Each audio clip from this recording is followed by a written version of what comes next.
Así que eso también... ¿Se acuerdan que lo decía la otra vez? Mi mamá, no sé si ya lo dije, pero voy a ser papá a la edad que él me tuvo, así que no me siento tan mayor para ser papá. Es más joven todavía, así que voy a llegar espero tener harta energía para esa época. Muy bien. Comencemos y hablemos de la palabra del Señor. Gracias a Dios por la oportunidad. Este día domingo, primer domingo de diciembre, hoy tenemos Santa Cena también. ¿Tenemos la presentación de un bebé hoy? ¿No? Pensé que había una presentación en un momento. Pensé. Me alegro de verles, querida iglesia. Gracias, Manuel.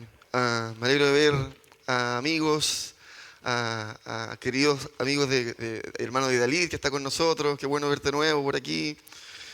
¿Chile lo trata bien o no? ¿Lo trata bien Chile cuando viene? ¿Lo trata bien Chile o no? ¿Cuando vienes, te trata bien Chile? ¿Sí? Muy bien, qué bueno, qué bueno. Me alegro. Hay que tratar bien al extranjero, al amigo cuando viene, ¿no? Como dice el cántico. Y vamos a hablar un poquito de eso también hoy día. Me alegro. Dice, estos chilenos hablan muy rápido, dice. Le invito a que abra conmigo la palabra. Vamos a ir al libro de Deuteronomio, quinto libro del Pentateuco. Quinto libro del Pentateuco, libro de Deuteronomio. ¿Esto ya empezó la grabación? Ya está en YouTube, entonces ya todo van a ser ya. Se acabó el secreto. ¿Todavía no? Todavía no, ya, muy bien. Ahora sí podemos partir, ya. El libro de Deuteronomio, capítulo 24. Libro de Deuteronomio, capítulo 24. Vamos a hacer algo para saber que ya lo encontró. Póngase de pie. Cuando lo encuentre, póngase de pie, por favor.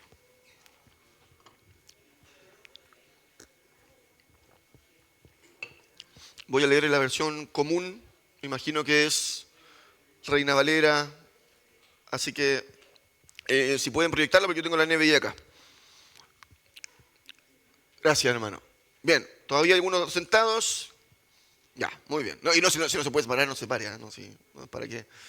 Bien, leemos en el nombre del Señor. Dice la Escritura así, Deuteronomio 24, versículo 17. No torcerás el derecho del extranjero ni del huérfano, ni tomarás en prenda la ropa de la viuda. Versículo 18. Sino que te acordarás que fuiste siervo en Egipto y que de allí te rescató Jehová tu Dios. Por tanto, yo te mando que hagas esto. Oremos al Señor. Padre, gracias te damos esta mañana por esta oportunidad de estar juntos, de congregarnos y de recibir de ti sabiduría, bendición y tanto, Señor. Sobre todo Jesús, la esperanza que de Él recibimos. Gracias, Dios, por abrir nuestros ojos. Queremos que esta verdad que nos ha alumbrado también alumbre a quienes necesitan, a quienes no te conocen, Señor. Muéstrales, Señor, tu amor como lo hiciste con nosotros, Dios, y que nosotros podamos ser fieles testigos, fieles, Dios mío, reflejos de ese amor tan grande que tú tienes. En el nombre de Jesús, gracias por la palabra, te damos. Amén. Ya, muy bien. Toma asiento, gracias, ahora sí.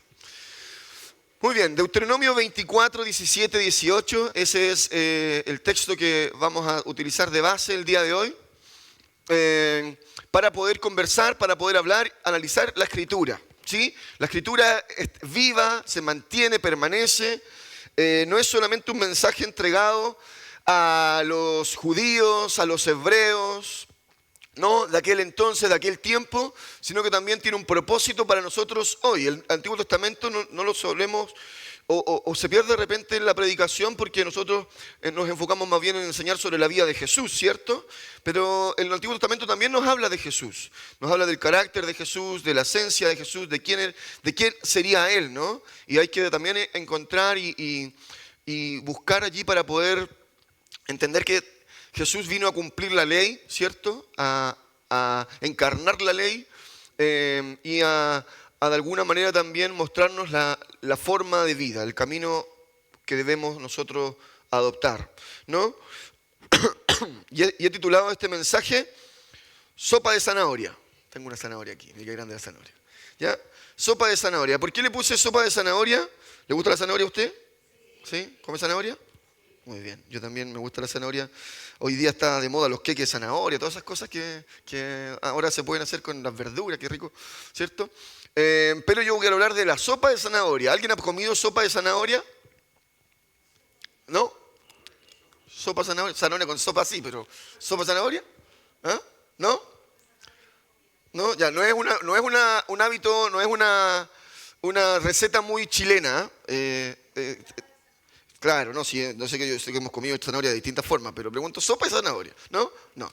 Bueno, no es una receta chilena, pero sí es una receta que si yo no me equivoco, no quiero ser eh, eh, eh, eh, engañar ni nada, pero recuerdo así la historia, es una receta sueca, ¿ya?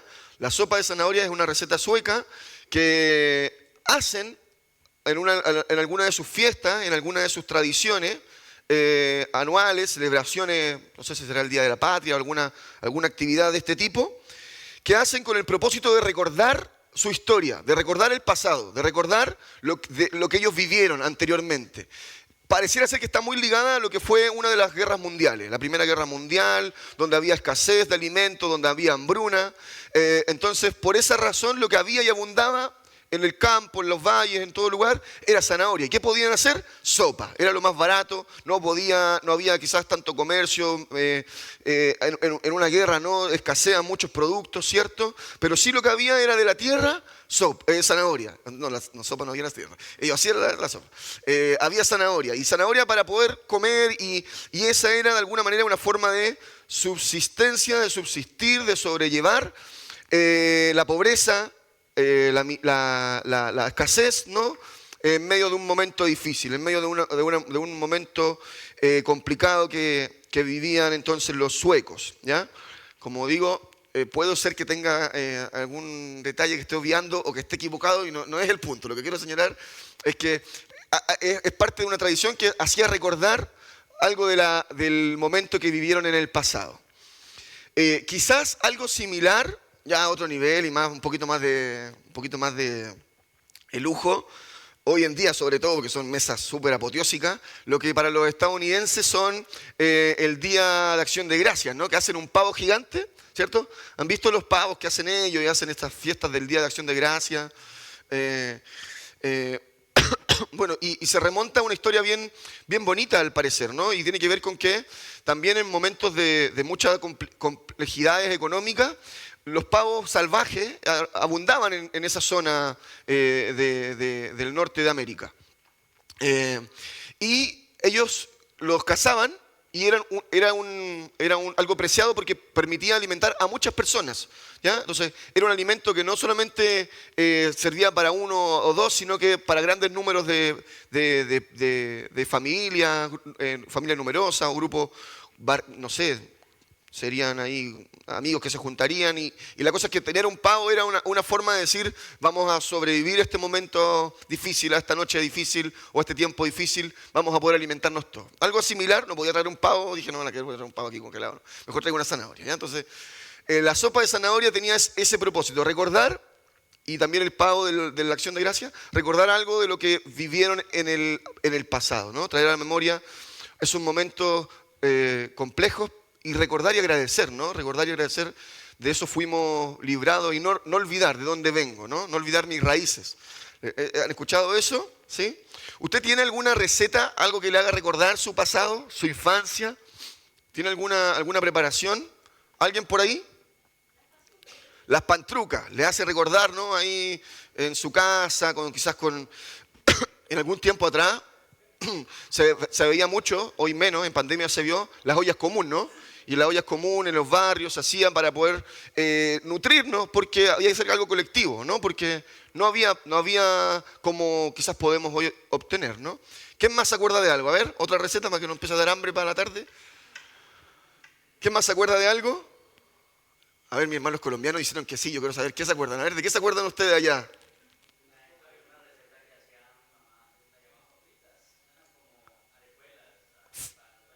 ¿Fritas?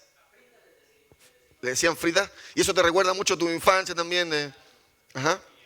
Muy bien. La comida nos recuerda a momentos, ¿no? En la película Ratatouille, ¿se acuerda el crítico que se come un bocado de Ratatouille y vuela y recuerda hasta la infancia? También es muy llamativa también la escena para este momento. Yo me acuerdo que mi papá siempre nos contaba de que en su infancia, en momentos muy difíciles, comían pan con aceite. Pan con aceite. ¿Alguien se acuerda del pan con aceite? ¿Alguien comió pan con aceite? ¿Sí? Ah, ¿se acuerdan? ¿Ves? ¿Ves? ¿Y qué nos recuerda el pan con aceite? Reunión familiar. ¿Qué más? Estar, estar juntos, pan con aceite, súper sencillo. Sopita pan, una cuestión así como humilde, ¿no? Sencilla. Pan con aceite, la escasez también, ¿no? No había para echarle otra cosa, muy probablemente. El pan quizás lo horneaban ahí con un poco de harina, un poco de agua, ¿no? Los más jóvenes, bueno, y mi papá me recuerda esos momentos. Gracias, hermano. Mi papá me recuerda esos momentos. Este micrófono puede que desinfectar y todo eso, ¿eh? Porque está todo tosido ahora. Eh, mi papá nos recordaba esos momentos cuando muchas veces nosotros nos hacíamos unos mega sándwich y comíamos, y nos decían, no hay como la casa, ¿eh? No hay como la casa. Nosotros andábamos callejeando, pero volvíamos a comer a nuestra casa, a disfrutar, no hay como la casa. Bueno, y en otro momento nos decían, no, en mis tiempos, nosotros cuando teníamos hambre, nosotros comíamos pan con aceite, hijo, y eran momentos difíciles. Y de alguna manera él lo hacía, voy a interpretarlo, ¿no? Pero lo hacía también para que nosotros valoráramos lo que teníamos, ¿no? Hoy, para que pudiésemos ser conscientes de lo que Dios nos permitía tener. Y también yo creo que él lo hacía con gratitud, o él lo hace con gratitud a propósito de Dios. Dios me ha sustentado, Dios me ha bendecido, Dios me ha cuidado, Dios me ha provisto, ¿sí? Dios ha sido bueno, ¿sí? Amén. Ha sido bueno, Él nos ha dado. A veces nos pasa que nos empieza a ir un poquito mejor, empezamos a encontrar un mejor trabajo, empezamos a tener un momento bueno en la vida y nos olvidamos, ¿no? Pensamos que hay que sálvense solos todos los que quieran salvarse. Y ahí se habla de la meritocracia. Perdónenme que hable un poquito de esto. Como que cada uno se rasque con sus propias uñas. Y la verdad es que tenemos que recordar que a todos nos ha costado. Y quizás ha habido algo que nos ha ayudado a salir adelante, ¿no? Alguien o algo que nos ha ayudado a poder lograr una situación distinta hoy. ¿Sí? Gracias a Dios por eso. Quizás los padres no pudieron tener su casa propia, pero hoy los hijos están teniendo su departamento por primera vez, ¿no? Gracias a Dios por eso. Quizás los padres no pudieron estudiar hasta el cuarto medio o terminaron cuarto medio y no pudieron seguir. Hoy los hijos tienen una carrera universitaria. Gracias a Dios por eso. Ya no hay primera generación de universitarios, quizás ya hay segunda generación. Gracias a Dios por eso, porque han podido capacitarse, tomar herramientas que antes eran más difíciles de tener, ¿no? Gracias a Dios por eso, ¿no? Amén. Gracias a Dios porque hoy día puedo elegir qué zapato me pongo, qué zapatilla me pongo. Quizás antes teníamos una y era la que había, ¿no? Bueno, en fin, lo que quiero decir, hermanos, con esto es recordar un poco nuestra historia y es un poco también lo que el Señor llama el Señor llama por medio de Moisés al pueblo de Israel en estos versículos, a recordarles que fueron, la versión Reina Valera dice siervos en Egipto. Otras versiones dicen esclavos en Egipto, ¿no? Me hace más sentido considerarlo así, como esclavos, porque nos ayuda a entender más la situación en la que estaban. El siervo a veces parece ser que es alguien voluntario, ¿no? Que asume un rol voluntariamente, pero el esclavo es alguien que está obligado a hacerlo. Entonces, es importante también la traducción. Bueno, el recordar el pasado es algo que solemos evitar, ¿no? Usted no quiere muchas veces recordarse el pasado. No, el pasado me trae malos recuerdos. El pasado pisado, dicen por ahí algunos, ¿no? El pasado ya se acabó. O como dice el hermano Daddy Yankee ahora, lo que pasó, pasó, ¿no? Ya está, no hay que dar vuelta nuevamente, volver a ese punto, ¿cierto? Eso ya pasó. Lo cierto es que el pasado tiene mucho más que enseñarnos que a veces que el presente. El pasado tiene mucho más para nosotros de experiencia y sabiduría que lo que vivimos en el presente. Es necesario a veces ir para atrás, mirar para atrás, para saber cómo abordar, cómo vivir las situaciones que enfrentamos. Entonces no entierre su pasado del todo. Gracias a Dios por ese pasado, porque lo superamos, porque lo vencimos, porque salimos de allí, pero no me olvido de dónde vengo, ¿no? No me olvido de dónde Dios me rescató también, decimos, ¿no? En los jóvenes me acuerdo alguna vez que decíamos que nuestro pasado puede ser nuestra catapulta o nuestra catacumba. Es decir, el pasado nos puede impulsar o el pasado nos puede dejar ahí estancado para siempre y morirnos allí por lo que fue, por lo que hicimos, por lo que nos pasó, etc. Y Dios nos ayude a restaurar las cosas que vivimos en el pasado. No estoy diciendo que sea algo que sea fácil, más cuando uno ha sufrido cosas difíciles en el pasado. Dios tenga todo, y yo sé que es así, su gracia y favor para que usted pueda superar aquellas situaciones complejas del pasado. Pero Pero recuerde que Dios lo sacó de allí. Recuerde que Dios tuvo misericordia de usted allí. Y este es un llamado también que el Señor les hace a los israelitas, a los hebreos judíos que estaban saliendo de Egipto. Pero no se lo está haciendo a cualquiera, se lo está haciendo a una generación nueva. Se lo está haciendo a una generación que no salió de Egipto, que no conoció Egipto. Pasa que en Deuteronomio, queridos hermanos, hermanas, está reforzando la ley que ya fue entregada en el libro de Éxodo y de Levítico. ¿Ya? En el libro de Éxodo y Levítico, Moisés, por medio de lo que Dios le entrega, ¿no? Imparte la ley al pueblo y les dice todo esto es lo que tenemos que hacer, le entrega los 10 mandamientos, una serie de rituales y acciones que ellos deben considerar a propósito del comportamiento del pueblo de Dios, ¿ya? Un pueblo que había sido escogido, elegido, para salir de allí e ir a un lugar que Dios les iba a entregar. Esa generación que salió de Egipto fue una generación incrédula, desobediente, que salió de Egipto, pero Egipto no salió de su corazón. Egipto se mantenía en su corazón. Ellos anhelaban volver a Egipto y no pasar por esas peripecias que el desierto significaban. El hambre, el sol, el frío, la sed y todas esas cosas. La ausencia de un líder en algún momento, que Moisés se va y ellos dicen tenemos que hacer algo porque nos falta alguien a quien someternos, ¿no? Y la cosa es que todas esas cosas que ellos vivieron los llevaron a no poder entrar a la tierra prometida, no poder llegar a Canaán, ¿no? Entonces, esa generación que salió de Egipto murió en el desierto. En esos 40 años de peregrinación, vagando por el desierto, mueren porque fueron incrédulos, porque fueron desobedientes. ¿Cuánta gente? La Biblia dice que de Egipto salieron 600.000 hombres, ¿ya? Y los datos señalan que si son 600.000 hombres, más niños y mujeres, se piensa que pudieron haber sido más de 3 millones de personas. O sea, imagínense. Santiago creo que tiene 5 millones, o 6, desde no sé cuánto es el último censo. Ya casi la mitad de Santiago salió de Egipto, ¿ya? Y vagó y no entró a la tierra prometida. Los que sí entraron fueron la generación posterior, los hijos de los que salieron de Egipto, ¿ya? Y a ellos les está hablando Moisés, les está diciendo, acuérdense que ustedes salieron de Egipto, ¿ya? Ellos podían decir, pero no salimos, pero tenían presente la historia, porque sabían, habían recibido de sus padres, de sus abuelos, de dónde venían ellos, y cómo Dios también había estado con ellos, si Dios había mostrado su favor para con ellos. Recuerden que esa generación vio cómo se abría el mar, recuerden que esa generación vio las 7 plagas, recuerden que esa generación, después vio cómo se abría el mar, esa generación vio a Moisés hablando con Dios en el monte y escuchaba ahí todo lo que estaba ocurriendo, esa generación vio provisión de maná, provisión de codornices, provisión de agua, de una roca, en fin, esa generación vio una nube que los acompañaba de día y una llama de fuego de noche por el desierto. Esa generación tenía cómo reconocer que Dios estaba con ellos, pero fueron incrédulos, pero fueron insensatos en su manera de conducirse. Ahora, yo no los apunto, qué incrédulo que fuiste, porque ¿cuántos de nosotros somos así también muchas veces? Hemos visto la mano de Dios, el favor de Dios, la misericordia de Dios, acompañándonos por ese transitar, pero también muchas veces renegamos, nos olvidamos. Quizás no lo hemos visto en esa dimensión como lo vieron ellos, ¿no?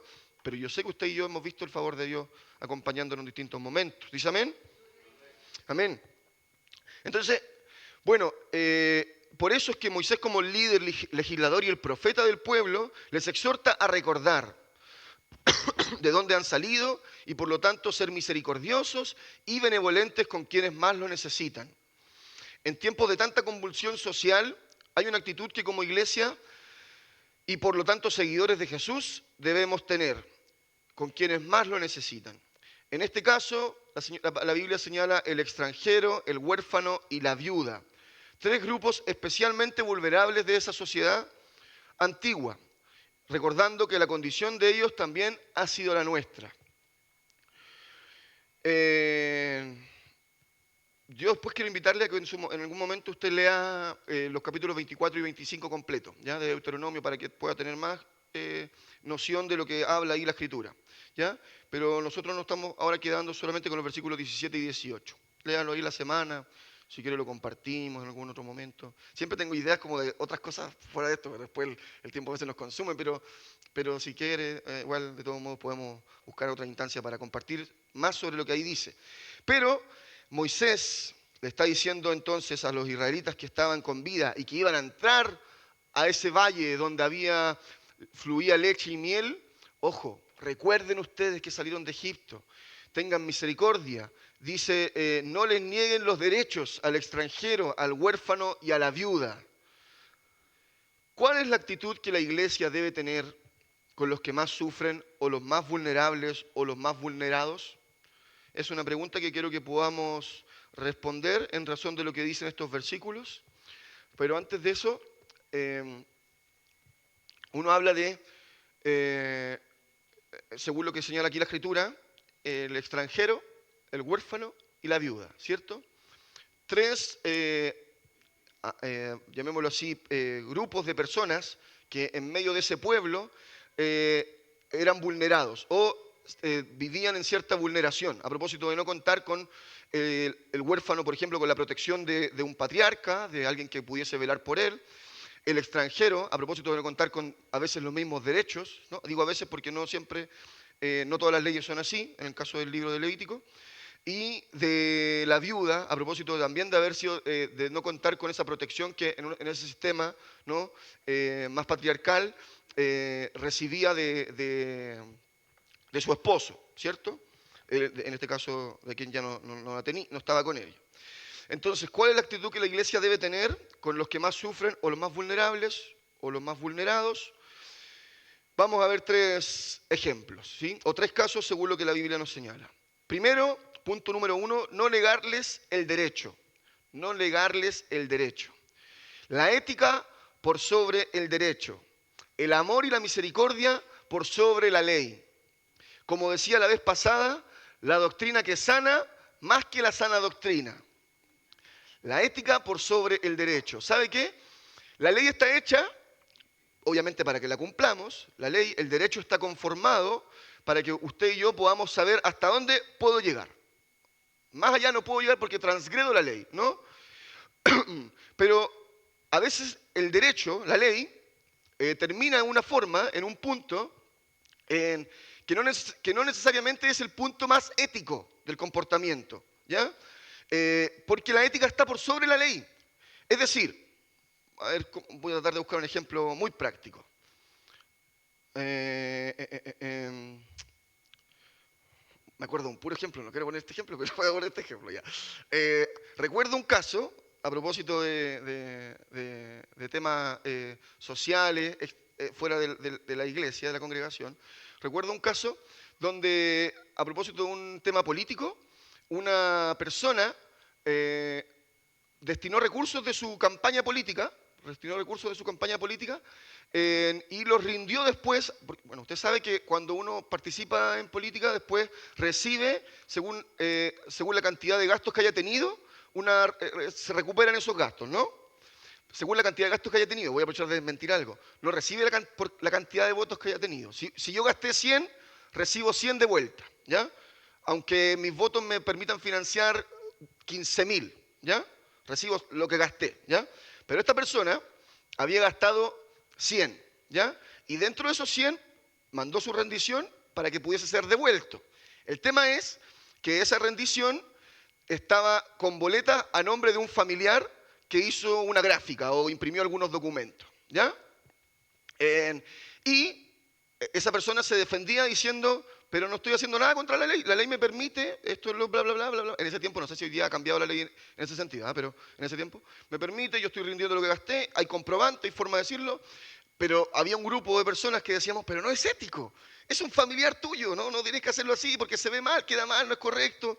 En fin, lo que quiero decirle entonces, que la ley puede decir algo, pero la ética es mayor que la ley, ¿sí? Entonces, cuando hablamos de no negarles el derecho, no solamente tenemos que considerar lo que la ley dice, no, pero si la ley dice que, por ejemplo, hablemoslo así directamente, que el extranjero que no sé, pues que hizo tal cosa, que entró, que se vaya, hermano, porque se vaya, listo, chao, no lo queremos acá. ¿Sí? Hermano, hermana, con mucho amor y misericordia, que se cumpla la ley y que tenga lo que tenga que hacerse, pero debemos ser misericordiosos, debemos ser compasivos, debemos ser prudentes. La iglesia del Señor tiene que ser misericordiosa. ¿Dice amén? ¿Dice amén? Tiene que ser misericordiosa. Con el huérfano, con el extranjero, con la viuda, pero también con todo aquel que sufre. con todo aquel que desde las ciencias sociales se le llama a los grupos de especial protección. Búsquelo después usted y ahí lo analiza más. Pero se le llama a los grupos de especial protección aquellos que en la sociedad son mayormente vulnerados, ¿ya? A propósito de situaciones, contextos, condiciones, ¿no?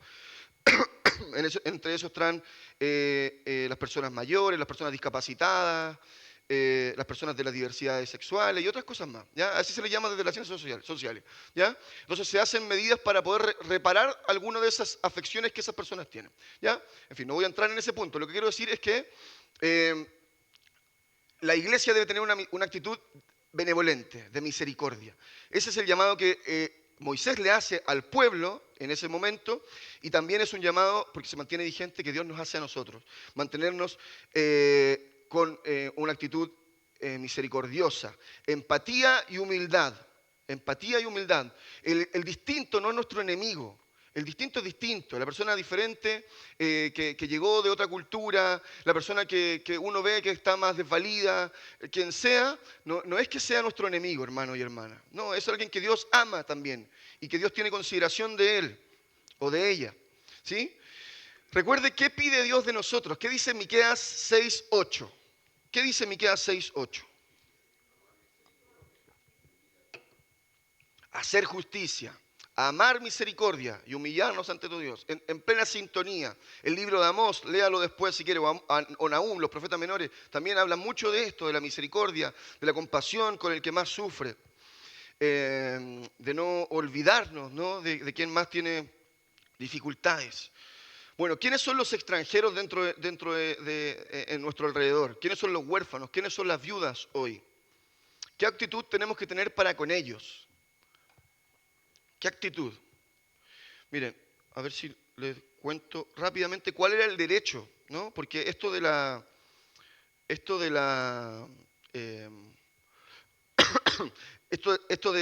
que no les niegues el derecho, no lo dice por una cuestión como etérea, al aire, sino que lo dice en razón de los derechos que estaban establecidos en la ley, en la escritura, ¿ya? ¿Y cuáles eran los derechos de la viuda o por ejemplo, partamos por el extranjero? El extranjero en Israel no era un turista, era un inmigrante residente, muchas veces sin tierras, sin clan y sin una red de apoyo familiar. Por eso la ley les otorga derechos muy concretos: derecho a un juicio justo, derecho a protección contra la explotación, derecho a la misma justicia que un ciudadano y derecho a participar de la vida comunitaria, ¿ya? Entonces ahí uno ve cuáles eran los derechos del extranjero, ¿ya? También, entonces, en nuestro contexto son derechos, si bien es cierto, hoy la ley es distinta, hoy se habla de derechos humanos, tenemos que también saber respecto a aquello, porque están por sobre cualquier Estado, por sobre cualquier ley, la condición, la dignidad de cada persona. Por ser persona, merece un trato correcto, un trato justo. Entonces, aquí lo que la Biblia nos señala es que el extranjero tenía eso, ¿no? Derecho a un juicio justo, derecho a la protección contra la explotación, derecho a participar de la vida comunitaria, y derecho a la misma justicia que un ciudadano. Entonces decían, no le nieguen ese derecho al extranjero, permitan que él acceda a ese derecho. El derecho de los huérfanos, ¿ya? El huérfano era el niño o joven sin respaldo paterno, y en una sociedad patriarcal esto lo dejaba en extrema vulnerabilidad. Y los derechos del huérfano eran derecho a no ser despojado. La ley impedía que un juez o un poderoso manipulara su causa o lo abusara legalmente. Derecho a la provisión comunitaria. En las leyes sobre la cosecha, Deuteronomio 24, 19 al 21, los huérfanos podían recoger las espigas restantes. Esto garantizaba sustento continuo y no solo ocasional. Y el derecho a la protección divina. Los profetas y los salmos recalcan que Dios mismo es padre de los huérfanos, ¿cierto? Por lo que cualquier abuso contra ellos es considerado un pecado grave. Esos eran los derechos también de los huérfanos. Derechos de la viuda. La viuda estaba entre los grupos más frágiles debido a la pérdida del protector legal y económico de su hogar.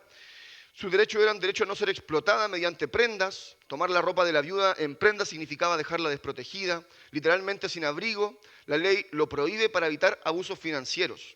Derecho a una provisión alimentaria. Igual que el extranjero y el huérfano, la viuda tenía derecho a recoger en los bordes de los campos y beneficiarse del diezmo trenal.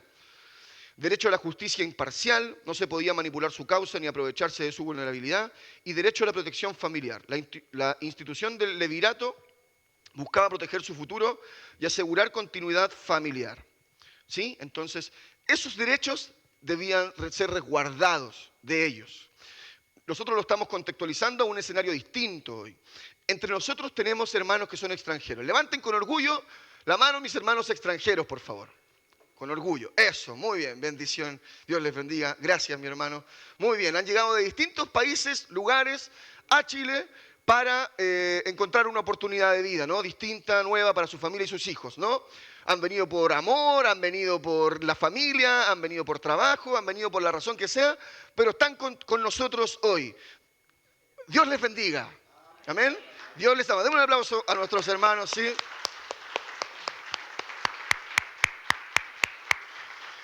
Gracias a Dios por nuestros hermanos extranjeros. No pasa tanto en nuestra iglesia, aunque sí hay un buen número, ¿no?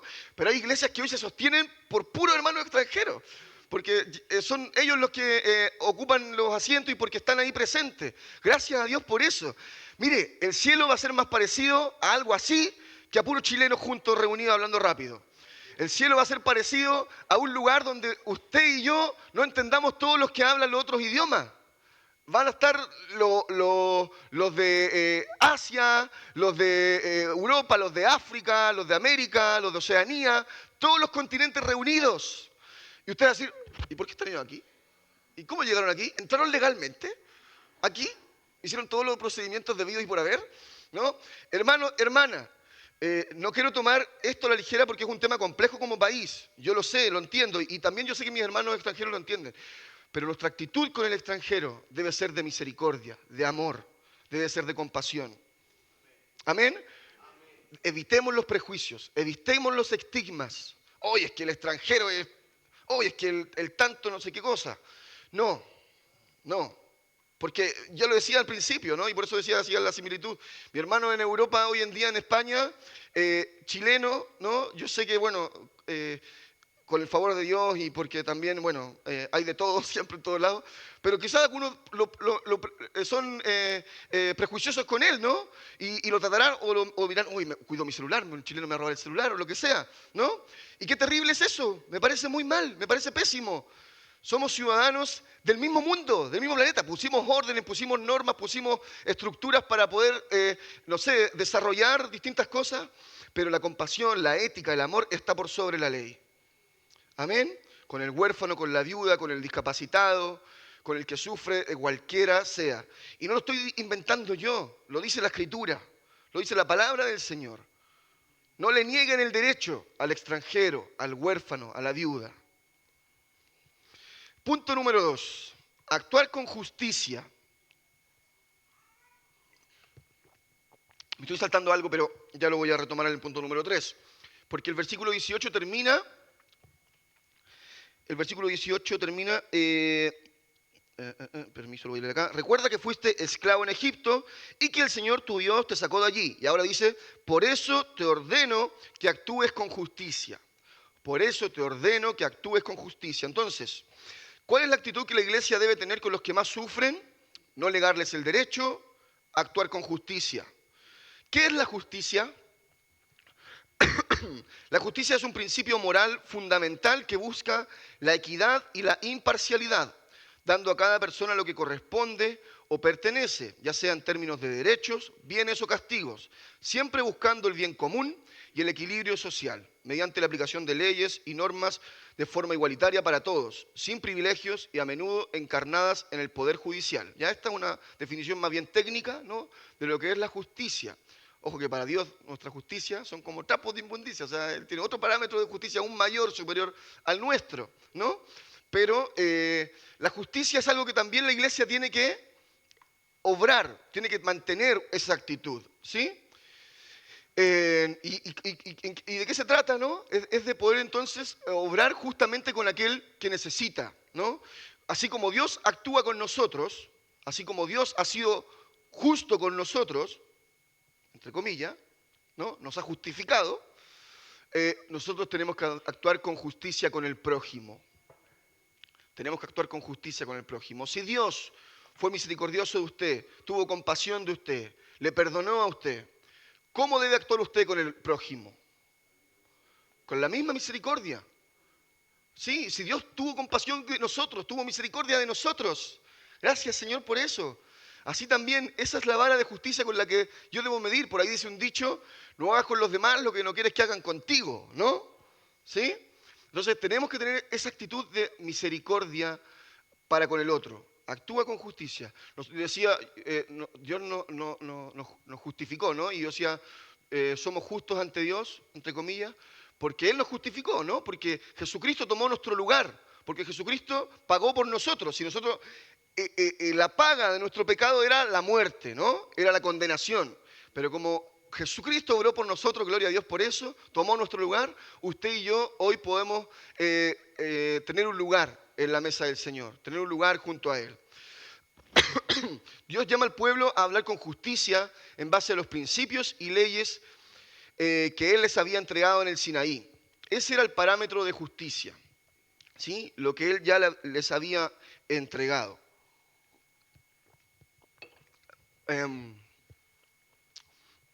Y creo que es algo que como iglesia debemos tomar más en consideración, perseverar en ello, preservar esa actitud que en la Escritura podemos encontrar. Dios bendice, ya lo decíamos recién en Miqueas 6:8, ¿no? ¿Qué pide Dios de ti? Hacer justicia, amar misericordia y humillarte ante tu Dios, ¿no? Hacer justicia. Y dice, bueno, entonces tengo que hacer justicia. El que me la hace, me la paga. Ojo por ojo, diente por diente. Y así todo el mundo se queda ciego. Esa es la ley del talión, ¿no? Todo el mundo queda tuerto. El que me la hace, la paga. El que la hizo, tiene que pagarla. Actuemos con justicia. Actuemos con misericordia. Es el llamado que el Señor nos hace.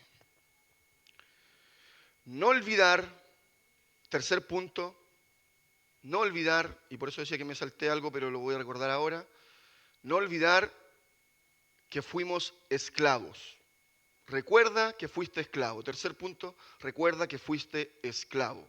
No olvidar. Entonces, ¿cuál es la actitud que la iglesia debe tener con los que más sufren o los más vulnerables? Actuar con justicia,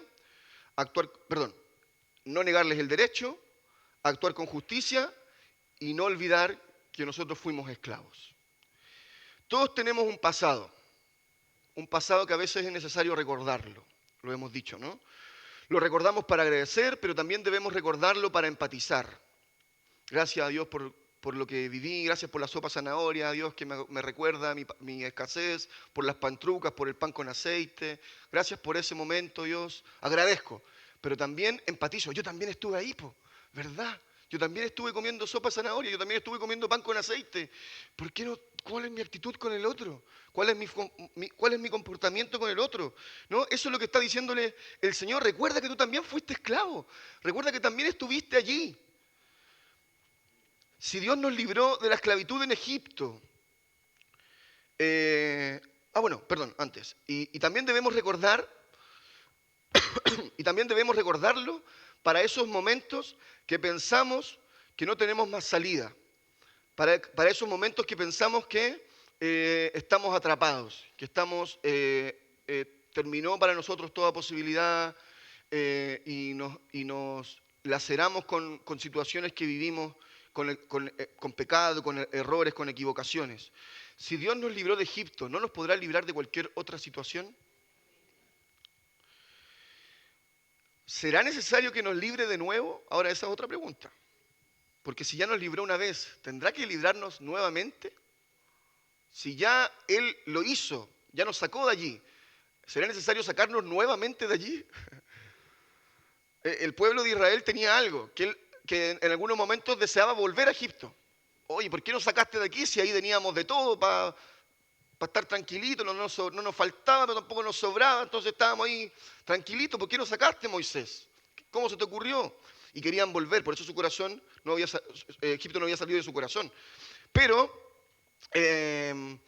a pesar de que a veces extrañaban y sentían eso, nunca fueron para allá, nunca se fueron. A lo menos la Biblia no dice eso, no es que volvieron, ¿no? La Biblia no relata eso. Entonces una cosa es que uno de repente pueda sentir eso, ¿no? No, no sé, la vida con Dios es más difícil, parece. Antes me iba mejor, tenía más, no sé, lo que sea. Puede ser que usted lo sienta, puede ser que usted lo sienta, que lo sintamos. Pero recuerde que no hay nada bueno ya para usted, ¿no? Recuerde que ya pasó por allí, ¿no? Ahora lo que yo le estaba preguntando, si Dios ya nos libró una vez, ¿será necesario que nos libre de nuevo de Egipto? Las pruebas y las luchas que hoy podamos vivir, hermano, le tengo una noticia, no son para ser librados, son para ver la mano de Dios allí en favor suyo. Salir de Egipto no significa la ausencia de dificultades, significa que Dios ya nos libró de allí y nos acompañará en el camino. Eso es lo que vivió Israel, eso es lo que vivió el pueblo. El pueblo de Israel salió de Egipto y no todo fue miel y hojuelas, ¿cierto? Muchas dificultades vivieron, atravesaron valles, sombra, muerte, terror, amenazas. El desierto era un lugar complicado, el desierto era un lugar amenazante, ¿no?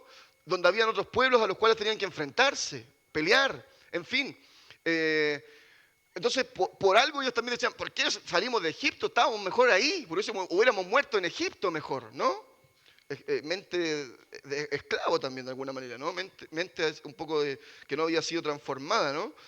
Pero porque el desierto era difícil. Entonces, salir de Egipto, salir de su vida pasada, dejar nuestra vida pasada, no quiere decir que ahora todo va a estar bien. ¿Aló? ¿Están ahí? ¿Me oyen? No quiere decir que todo va a estar bien. El Evangelio no es eso. El Evangelio no es éxito, fortuna, fama, poder, riqueza. No, el Evangelio es estar con los que sufren. El Evangelio es pasarlas, pero pasarlas con el Señor. El pueblo de Israel las pasó con el Señor, salió de ahí, recorrió el desierto con el Señor. Bueno, esa generación, por su incredulidad, no lo hizo, pero sí llegaron a ver la promesa quienes eran parte del mismo pueblo, ¿no? Y que son a quienes les está dirigiendo estas palabras. Hermano, hermana, el Señor probablemente no le libre de esa prueba. El Señor probablemente a mí no me libre de las pruebas que yo vivo, pero yo sé que el Señor va a estar ahí. Yo sé que va a estar ahí. Como dijo Job, yo sé que mi Redentor vive, ¿no? Jehová Dios, Jehová quitó, bendito sea el nombre del Señor. Él va a estar con nosotros. Amén. Créalo, créalo porque es así, porque ya lo hizo una vez y lo seguirá haciendo. Hermano, hermana, puede que la despidan, que el 31 de diciembre se le acabe el contrato. Hermano, hermana, puede ser que le llegue una cuenta de una deuda que usted no sabía. Puede ser que le llegue un diagnóstico de salud que usted no te esperaba. Puede ser que un bebé se pierda. Puede ser cualquier cosa, pero Dios estará allí con nosotros. Gloria a Dios por eso. Amén. Dios estará allí con usted, conmigo, para acompañarnos, para ser el Padre presente que es Él. Gloria a Dios por eso. Gloria a Dios por eso. Porque el Evangelio no se trata de fama y fortuna, de riqueza. El Evangelio se trata de vivir la vida con Dios, la buena noticia con Dios, y la buena noticia es Él, no las cosas, no las añadiduras. La buena noticia es Él, que está con nosotros y nos acompañará. Salir de Egipto no significa la ausencia de dificultades, recuérdelo. Significa que Dios ya nos libró y nos acompañará en todo el camino. No pidamos entonces que Dios nos libre, pidámosle que la fe no nos falte, pidámosle que Él esté con nosotros en esos momentos. Señor, que se haga tu voluntad, no voy a pelear contigo, que sea como tú quieras. Yo siento que fue así cuando el día miércoles estaba en el hospital y dije, Señor, ¿qué voy a hacer? ¿Qué puedo hacer? Por más que ore y diga, Señor, lo decreto y declaro que no va a ser en el nombre de Jesús, que va a estar todo bien. No. Dependencia, arrojarnos en Dios. Señor, que se haga tu voluntad. Si usted tiene que hacer algo bien, algo que quizás a propósito de lo que estamos viviendo pueda ser una mala decisión, una situación compleja que hicimos, no sé, algo, ¿no? Bueno, pídale, Señor, ayuda, misericordia. No se sienta mal porque todos nos equivocamos. Pero busque reparar esa situación, busque recuperar lo que hizo, ¿no? Si de usted depende, haga todo lo que esté en su mano por hacer. Pero descanse en Dios, descansemos en Dios, confiemos en Él. Hermano, hermana, el lenguaje construye realidades. Si usted dice, pucha, Señor, pobre de mí, ¿por qué siempre me pasa esto? Señor, estoy sufriendo todos los días, sufro, estoy cansado. Dios, ¿hasta cuándo? Sí, eso se hace muy presente. Eso se encarna en uno, se ríen algunos, ¿no? Que le ha pasado, yo también me ha pasado. Eh, y eso de alguna manera queda ahí como algo que no era, que es, ¿no? Y nosotros tenemos que declarar entonces con nuestra boca aquellas cosas que también queremos ver. No en el sentido de el éxito, Dios nunca más me va a pasar. No, sino que Dios, tú estás conmigo, confianza, ¿no? Dios, tú me librarás, tú me ayudarás, tú me acompañarás, tú me proveerás, tú me sustentarás, tú me sanarás. Y si no, bendito sea tu nombre también, bendito sea tu nombre, Señor. Voy a adorarte, voy a reconocerte, voy a exaltarte. Entonces, recordar que salimos de Egipto no solamente es para agradecer y tener compasión con el otro, con el prójimo, con el que está sufriendo, ¿no? Sino que también es para recordar que sí, ya pasaste por ahí. Ojo, pueden ser que vengan cosas, pero Dios va a estar ahí contigo. Recuerda que Dios te libró de Egipto. Recuerda que ya estás con Él, que caminas con Él. ¿Alguien dice gloria a Dios? Debes, entonces, como conclusión, mi hermano y hermana, para ya finalizar, de vez en cuando debes volver atrás, recordar nuestro origen, nuestro pasado y tener una actitud positiva, de misericordia, de gracia, con el huérfano, con el extranjero, la viuda. No negándoles el derecho, actuando con justicia y recordando que nosotros también un día estuvimos en una situación similar. Amén. ¿Cuál será nuestra sopa de zanahoria? ¿Qué será eso que nos recordará de dónde venimos? Cuéntele a sus hijos, cuéntele a sus nietos, cuéntele a otros lo que Dios ha hecho con usted, de dónde usted viene, cómo fue su vida con Dios. Dios le ha ayudado, entonces usted también inspire fe en otros. Amén. Oremos al Señor. Acérquese a alguien, por favor. Acérquese y ponga la mano sobre alguien y bendígale. Acérquese a un hermano extranjero. Quiero pedirles también si alguien puede hacerlo. Si usted dice, me cuesta, ¿sabes que a mí me cuesta eso? Hágalo, hágalo. Yo le invito a que con mayor razón usted lo haga. Acérquese a un hermano extranjero, por favor, a un hermano que esté pasando por más necesidad que usted, que quizás no tenga una red de apoyo, que quizás no tenga un trabajo estable. Acérquense, por favor, que nadie quede solo. Acérquense, por favor. Mi hermano José, mi tío Dani, ahí sí pueden ir atrásito, a Karina. Eso.